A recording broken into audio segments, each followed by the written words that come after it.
Hello everybody, my name is Zach. I will be showing you the Sisu mobile app today. So if you haven't already, go to the Google Play Store, the Apple App Store, go ahead and download the app. When you open it up, you'll get to this screen where you can sign in. Your administrator should have already set up your email address in the system with a password, and that password should have been emailed. The system emails it automatically to the email that was entered into the system. So if for whatever reason you haven't received that password yet or haven't been able to get in and you need your password, go ahead and click Forgot Password, type that email in. You'll get a new email. If you're still not seeing it, check your junk mail, check your spam. It shouldn't end up in there, but that's a possibility. And then also verify with your administrator that it is the correct email in the system. So once you get in, go ahead and sign in. You'll notice that your goals and everything will be in here. Now, if you haven't entered those goals yet, this is something you can do from the desktop as well. But go ahead and go to the More tab, go to Goal Setup, and go ahead and punch those goals in from how much do you want to make this year, what's your why, why do you want to track your progress, why do you want to hit those goals. Scroll down, enter in listings per month, buyers per month, appointments per month, contacts, all of that you can enter in and you can adjust it as you go in here, as well as doing it on the desktop. And then you'll notice that as you're tracking these numbers, you're seeing your progress towards your goals. So in this example, in the top left on the contacts circle, you can see that my goal is 500. I'm at 98, and so I'm on pace for that goal. And I can switch this up and look at it weekly, monthly, yearly, daily, however I want to hold myself accountable to my goals. Now, when I want to go ahead and track and measure these activities, the best way to do it is to track them as I go throughout the day. So this center tab on the bottom, you'll notice looks like a little bullseye. That's where you can track those activities. So if I'm contacting and I'm having these conversations, I'm on my dialer, I'm on my phone, maybe I'm just talking with people in general, I'm tracking these conversations that I'm having about real estate. Or I can just go ahead and say, I did 20 conversations today and save that. And hit save in the top, although I think it saves automatically. You can go ahead and go back a date. So if I need to go back and backtrack and say, okay, on March 4th, I actually did 55 contacts. Make sure I save that. So this is how you log your numbers. This is how you track. Let's go back to today. Now, if I scroll down, you'll see all the other activities that I have. So these activities will have been set by your administrator, by your team. You may have some other things that you want to track that have not been turned on by your team. So you can go into activity settings and track those if you want.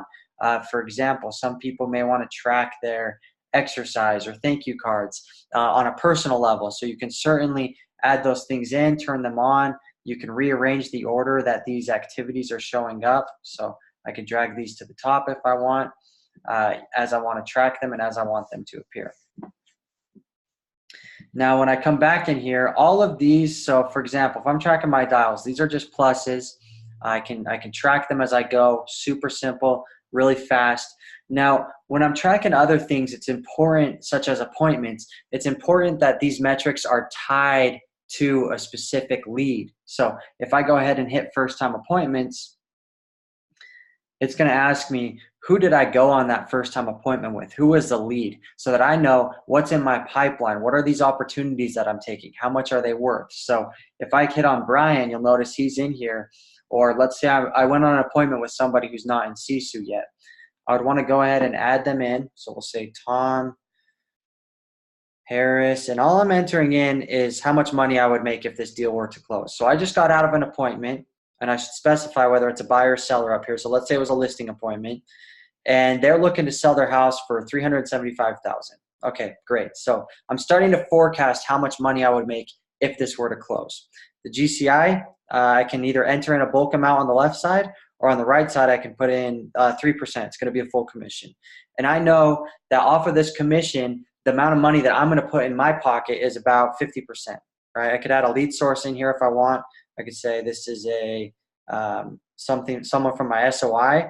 So I actually know I might make a little higher paid income on this type of lead. So, a couple different examples of ways you can track things. Now, on the initial appointment date, the system knows that I went on this appointment date as long as there's a current appointment in the system. So we're March 6th today. I just barely got out of this appointment. I'm going to go ahead and log it. I'm going to hit save.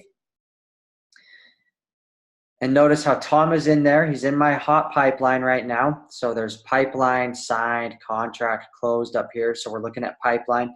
In the bottom right, I'm seeing how much money I would make if all of these deals, all of these people, these hot leads that I went on appointments with, if they were to close, how much money would I make from that? And then notice back on my tracker, my first time appointments is now at 1 because I logged that one appointment for the day. Now let's say that on this appointment with Tom, I actually signed the deal. I signed the listing agreement. So I want to track that too. So I'll hit plus here, and that's going to pull me into my pipeline again. And now I'm just going to say, yeah, I signed Tom. So here's the date that I signed him. It was March 6th, same day. And notice how that's going to move Tom out of my pipeline in here into my signed clients. And I can search him and find him here. Let's go Tom, and there's Tom, right? And when I put Tom under contract, I'm just going to go ahead and throw an under contract date in there. I'm going to put a future settlement date, the day that it's expected to close. And at this point, when you put it into under contract, we can actually set it up so that your transaction coordinator will be alerted of that. And then the transaction coordinator can kind of start to assist here. They can start to, however your team does it, whatever your system is, they can start to track it there.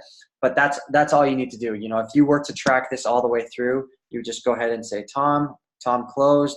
I'm going to confirm that he closed on, it was actually pushed back a few days, so it actually closed on April 20th. Save it. And now I see Tom move from my under contract pipeline into my, well, actually he wouldn't yet, because notice how this settlement date is in the future. So once that settlement date hits and it's an active settlement date, at that point, Tom will move into my closed pipeline. I'll see him here. Notice I can see all the deals that I've closed this year and how much money I've made. So really simple. That's how to manage things from the mobile app.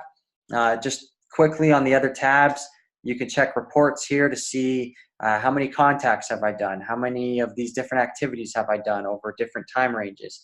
And then finally, there's the leaderboards where you can look at a monthly or yearly basis to see who's done the most contacts, who's winning in the buyer sign contest, that kind of stuff. So really simple. That's how to use the mobile app. You can pretty much manage everything you need to from here and have fun tracking.